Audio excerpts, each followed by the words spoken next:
ओम नमः शिवाय ओम नमः शिवाय हरे हरे बोल। सर्वभीतु सर्वेभीतु जीवन भीतु मृत्यु भीतु दाता तू विधाता तू देता तू लेता तू सब कुछ तू मैं कुछ नहीं। भगवान तू मनुष्य हम सत्य तू असत्य हम शिव तू सुंदर तू शक्ति भी तू मैं कुछ नहीं। जीवन तू मैं कुछ नहीं। मृत्यु भी तू मैं कुछ नहीं। सब कुछ तू। ओम नमः पार्वती पते Har Har Mahadev. Welcome for to Danta Baba my new blog and Bhootnath मंदिर ভিডিও ফর মোটা বাবা। তো বন্ধুরা দেখতেই পাচ্ছেন ট্রেনটা এসে গেছে এই মুহূর্তে। এই ট্রেনে করে যাব প্রথমত হাওড়া।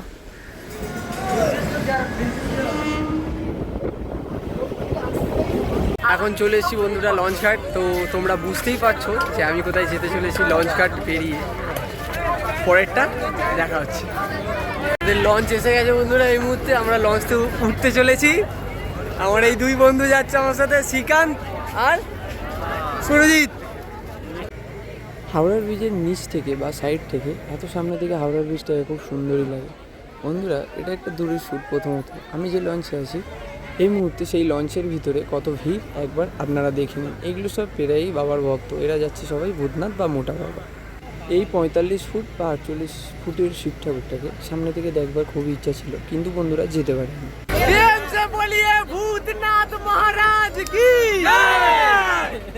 এখন বন্ধুরা আমি নেমে পড়েছি আমাদের লঞ্চের এপারে, মানে ভূতনাথ মন্দিরের ওইখানে। তবেই প্রথমত এই ছেলেটির দিকে চোখ গেল, আমার দেখে চোখটা দাঁড়িয়ে গেল। তারপরে বন্ধুরা বৃষ্টি আর বৃষ্টি।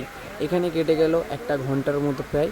বৃষ্টি থামার আর নাম নেই, কিন্তু বাবার কাছে তো যেতেই হবে। হর হর মহাদেব।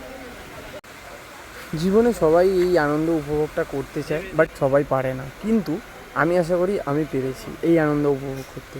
কিন্তু এটা অনেক রিস্কি, যেহেতু জীবনের ঝুঁকি আছে এখানে বন্ধুরা। দেখতেই পাচ্ছেন ওরা কোন টপ ফ্লোর থেকে গঙ্গায় ঝাঁপটা মারছে। ভূতনাথ মন্দিরের আগে যে ব্যারিকেডগুলো পড়ে সেইখানে চারপাশে মেলা আর মেলা। এখান থেকে বন্ধুরা আপনারা যা পারেন কিনে খেতে পারেন। সামনেই গঙ্গাতে চান করে বাবার কাছে পুজো দিয়ে আসুন, মনটা হালকা হয়ে যাবে।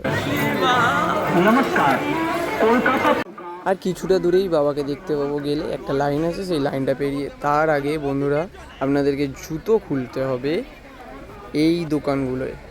আর আপনার এর থেকেই ঘটের জল ফল সব কিছু কিনতে হবে, প্রসাদ সব কিছু এখান থেকে আপনারা কিনতে পারেন। এই দোকানটায় আসবেন, এলে কিছুটা কম হয়। দুধ নিয়ে নিলাম ঢালবার জন্য। আমরা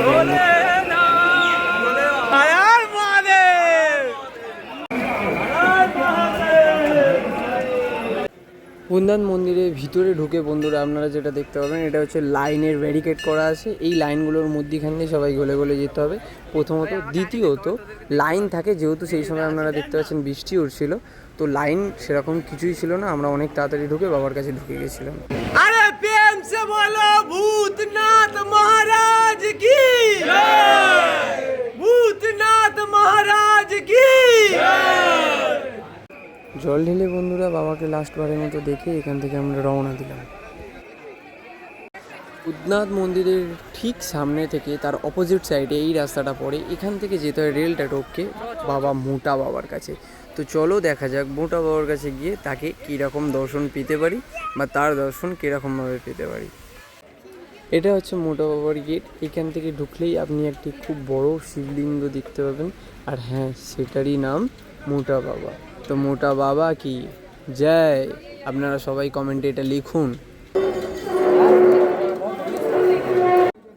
যেহেতু মোটা বাবার মন্দিরে ঢোকা নিষেধ ছিল, 3টের সময় মন্দিরটি বন্ধ ঠিক হয়নি, দর্শন পেতে পারছিলেন, বাট ঢুকতে দিচ্ছিল না কাউকে। সেইখানেই পাশেই নন্দী মহারাজ আর ওই নুড়িটা ছিল, সেখানেই আমরা দুধ অর্পণ করলাম, এটুকুই। তারপরে এখানে এসে আমাকে তিলক কাটবার কথা বললো আমার বন্ধুরা, যেহেতু ভুলে গেছিলাম তিলক কাটতে।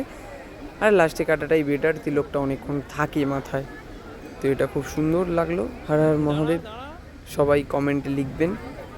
করে বেরিয়ে এলাম। পাশে আর একটা মন্দির ছিল, এখানেও একটি শিবলিঙ্গ ছিল, ত্রিশূল ছিল। এখানে গিয়েও আমরা কিছুটা দুধ অর্পণ করলাম।